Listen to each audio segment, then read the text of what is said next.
Hello, my resilient children. Today we are looking at something I submitted to my local writing group. I received valuable feedback on this, and we're going to be examining a lot of that today. I highly recommend joining a local writing critique group if you can find one, or starting one if you can't find one.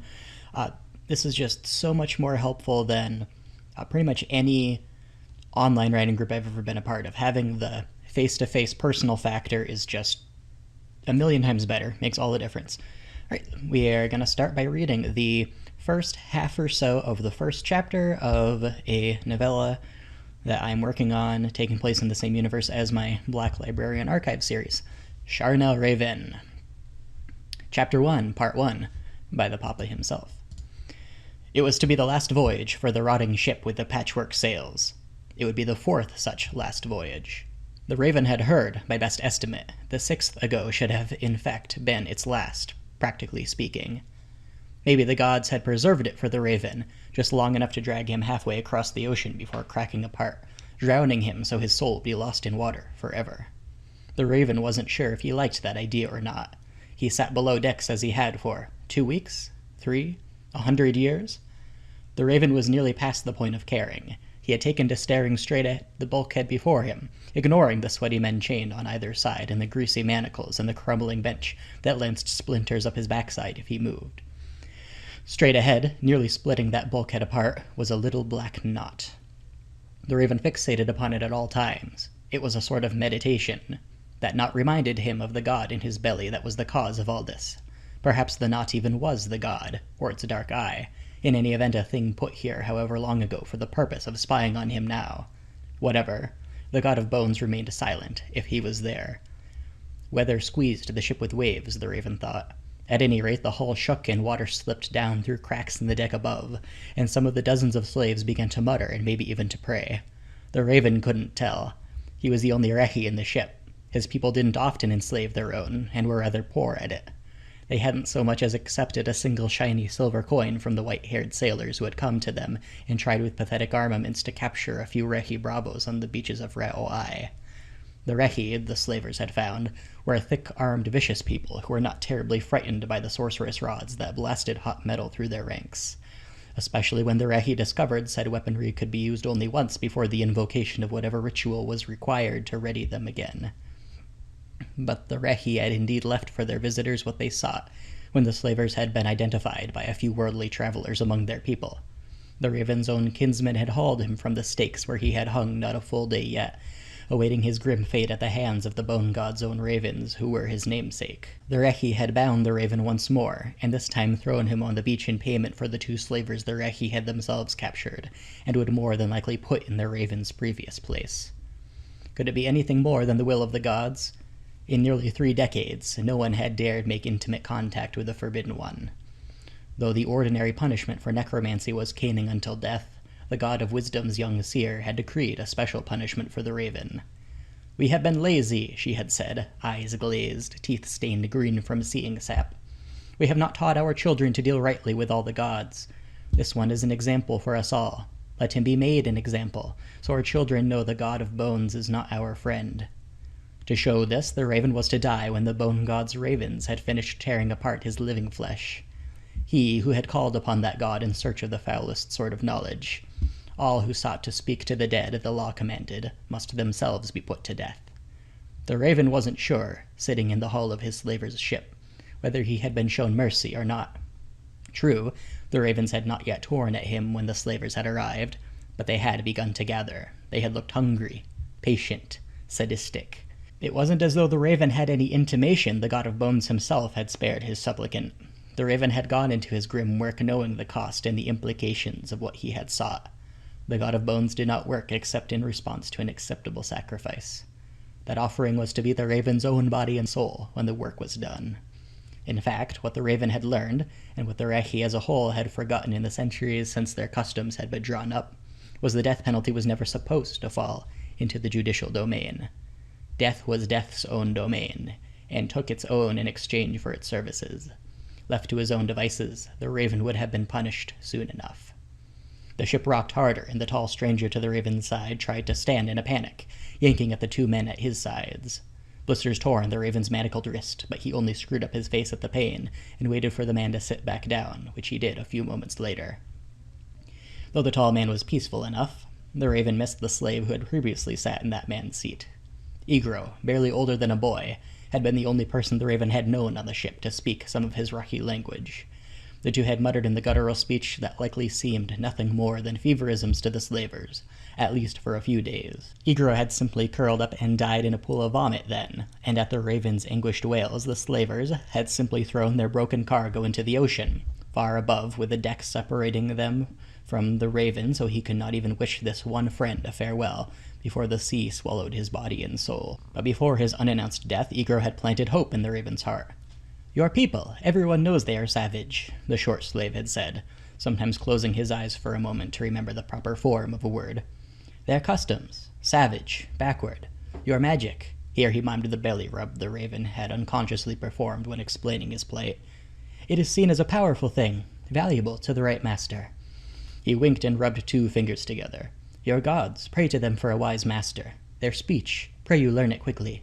Your master, tell him of these things when you can." Though Egro seemed only to know a single grammar with which to begin his sentences, to the raven these words were sweet as syrup. "Perhaps we will be bought by the same master," he had said with a trembling voice. Egro had laughed. "This thing, it would be wonderful, but impossible according to mathematical statistics. Our work, it is very different to each other's. My body, strong for hard work like lifting. Your mind, strong for books and pens when you learn the languages. Unless the gods indeed bless us, as they have blessed me with your presence. The statistics, they are reliable more often than the gods, I have found." The raven had abandoned that thread of conversation, then. Egro had already called his people's faith savage. The short man seemed an atheist, and there would be no arguing with such when it came to spiritual matters. The raven wondered what happened to the souls of atheists, if they even had souls. Maybe it would be better for Egro to be extinguished like an ember in the sea, rather than buried forever under the ocean's cold weight. At any rate, Egro was gone from the raven's presence, and with him the last link the raven had to anything outside his own skull. He listened when he had the presence of mind to the wispy grunts and rugged oaths of his fellow slaves, but no sound ever seemed to take hold of a thing in the same manner of his own language. The raven was isolated in the hold of sweaty slaves, kept company only by the blackened knot of wood. In time, the ship's violent shaking and the spattering of sea-water from above diminished. There was rain, still, pattering the deck above and dripping far cleaner water than before between the deck's cracks upon the heads of the prisoners below. The raven tilted back his head, mouth open. Sweet drops of fresh water slipped back across his tongue and cut through the musty grime in his throat. The gods' small mercies. The stairs creaked as the ship's wizard descended the stairs. His face was pale, and every scrap of his tattered clothing and ragged hair clung to him with dripping storm water. The raven had tried to communicate with the wizard through Egro, trying to claim some camaraderie with him, but the foreigner had rejected all such attempts, choosing to stare pointedly away whenever business took him this far below decks. Magician or not, a slave was a slave. Perhaps the wizard himself was a slave to the others, Egro had pointed out, an expensive one gifted all the things he needed to do his arcane work. The wizard now undertook this work. He held a bead of baked clay between his fingers, one etched with little lines the raven could not make out. The wizard crushed this bead into muddy granules that sparked with blue light as they fell into the handspan of water at the slave's feet, and then went dark. Ripples in that water tickled the raven's feet, and he shuffled on his bench as eddies drew the bilge into wavelets pooling at the wizard's ankles. The water drew about the man like sheets of spider silk in a breeze, flowing over his robes and pulling from them the wetness of the storm. In only a few short moments the wizard held between his hands a sphere of black glassy water that would have been beautiful above decks under a midday sun. On the ground was left the sea water's leavings, a powdery layer of white-gray salt, and the same caked the wizard's tattered clothes. With one last bleary glance around, the wizard turned and shuffled up the stairs with his burden that seemed more awkward than heavy, though he held between his hands 40 gallons or more. Magery. Such wondrous things the foreigners had discerned in the world, apart from the sacred stones of Rao-ai. What was the raven's own small power compared to this? The god of bones twisted a knife of pain in the raven's belly, and the slave screwed up his face in agony until that pain passed. He pulled at the chains of those at his sides, but they did not respond. After the agony left, the raven remained staring at the floor between his legs. Cold sweat fell from the tip of his nose to the crown of a pile of salt, and he watched it without a word.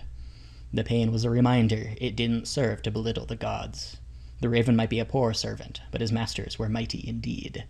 If they would even call him servant now, necromancy was a terrible sin.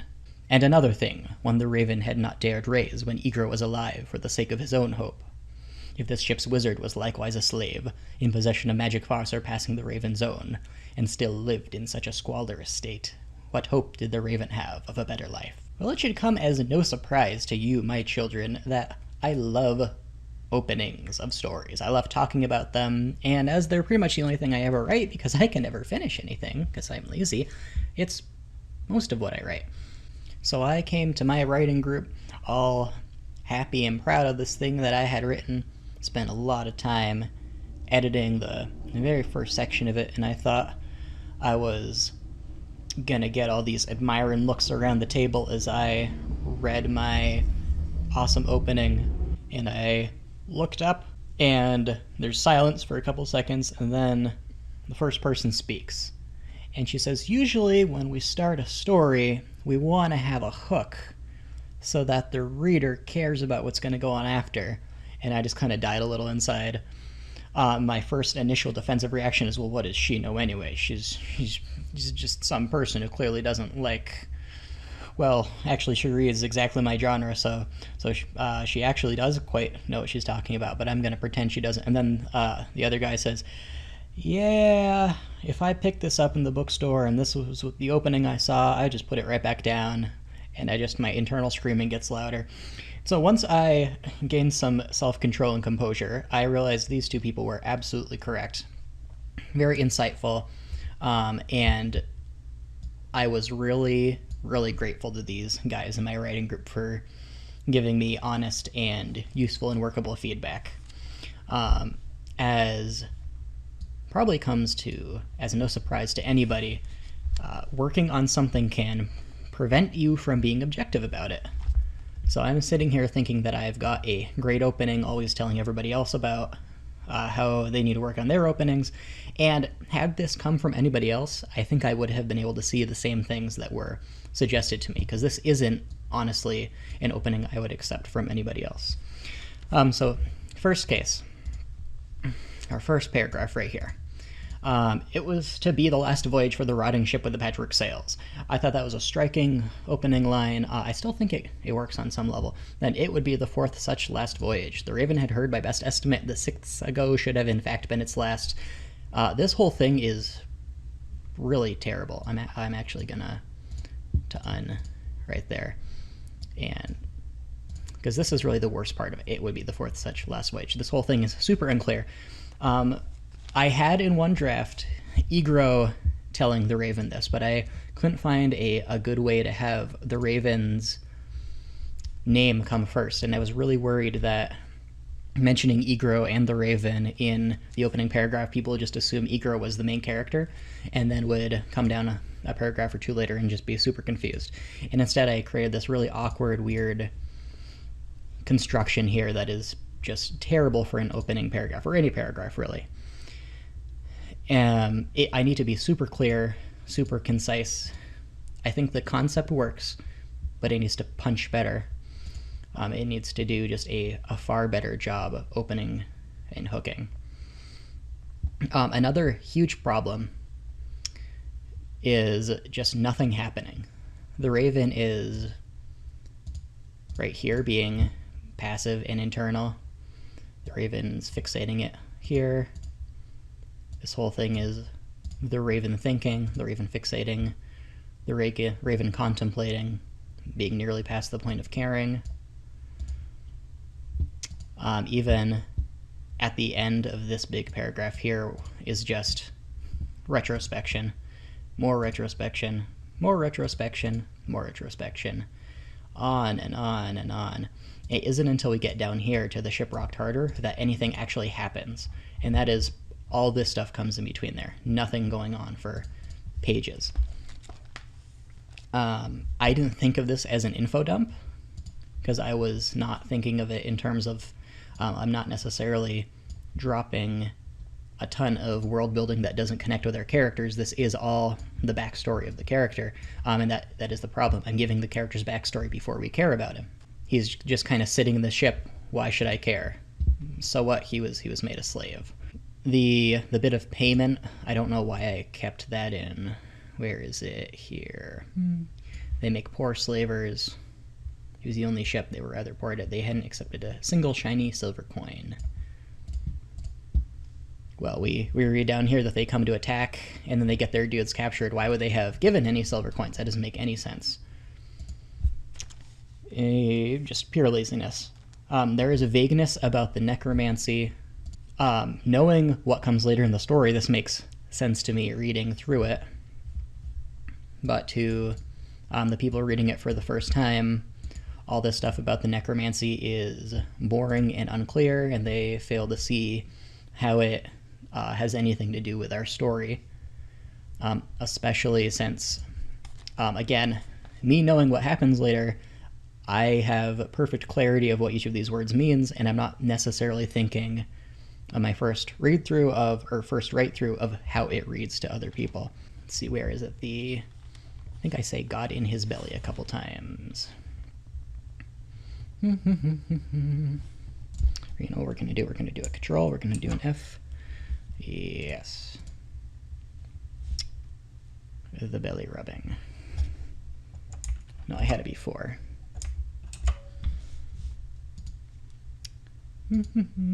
Yeah, the God in his belly, that was the cause of all this. I meant this literally. He literally has a god of death in his belly, or in his ribs specifically, in his rib cage, his bones. And when I read this, people just assumed it was metaphorical in some way, and that is far less interesting than it being literal, so I need to clarify that. Now, where there is dialogue, the dialogue comes far too late. I have heard from reliable sources that acquisitions editors, or at least their interns, will oftentimes skip right to dialogue when they are looking through a submission and use the first instance of dialogue as one of their initial gates. If the dialogue is bad, they'll just toss it regardless of anything else. I suppose this is the actual first speech. It's not really dialogue. I feel this works okay right here with the seer. The true dialogue where the Raven and Egro are talking. Mixed results from this. Some people enjoyed the conversation, some people did not. I intended to imply Egro is educated. He speaks multiple languages, even if he can't speak them necessarily very well. He speaks multiple languages and operates rationally and cheerfully, but to some readers it is not believable that a slave would be educated regardless. Maybe I need to clarify that Egro is an educated person who happens to be in this situation not because he has been his whole life a slave, but because he got picked up in some similar way to the Raven, or he had some debt he couldn't pay off, I don't know, something like that. The bit about the wizard, I have received criticism about this, and this is something I am still not sure about. There's a lot of time spent talking about this wizard, and the reason I put this in here is it confirms that this takes place in the same universe as my Black Librarian Archive series, of which I've only got the first installment out, but in that this form of magic where the beads are crushed to release a spell, it's one of the main forms of magic, and so this is a confirmation that yes, this happens at the same time in the same world as that other story. And it puts Raven the Raven Cuff as a magician in the same context as something that ideally this reader is already familiar with. And this is not intended for somebody who is new to the world or the series. This is intended for somebody who has read at least one of the other books and is getting to find out more about what is happening in other parts of the world, because the main series is almost a little steampunky. It's a very different culture and a very different level of technology. And with that in mind, I think this works to an extent. I did try to tie the wizard being here at all into the Raven's personal motivation. The Raven is kind of later on thinking back to this, and he's thinking, well, I got to get to the place where the wizards are respected and this and that. So if that's the case, maybe I can get away with this more than I could if I was just writing a standalone story and trying to do all the world building right here. And another thing, I might be able to make the backstory information dump previously work better if I introduce some of this world building in the main series that the person will ideally have read beforehand and be pointing back to things rather than trying to lay it all out here. I am still not sure about this, but that's why I've got a great writing group to help me figure this all out. In general, I need to show the main character why he's here, what he hopes to do. I think maybe putting the Egro conversation that we have as a backstory kind of thing, making that the first thing in the story, making a thing happening in the present an active thing, making this first, would really strengthen the story a lot.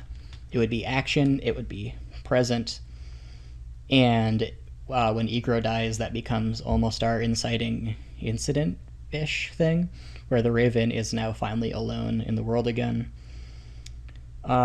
Ideally, I just need to also be clearer and less info dumpy.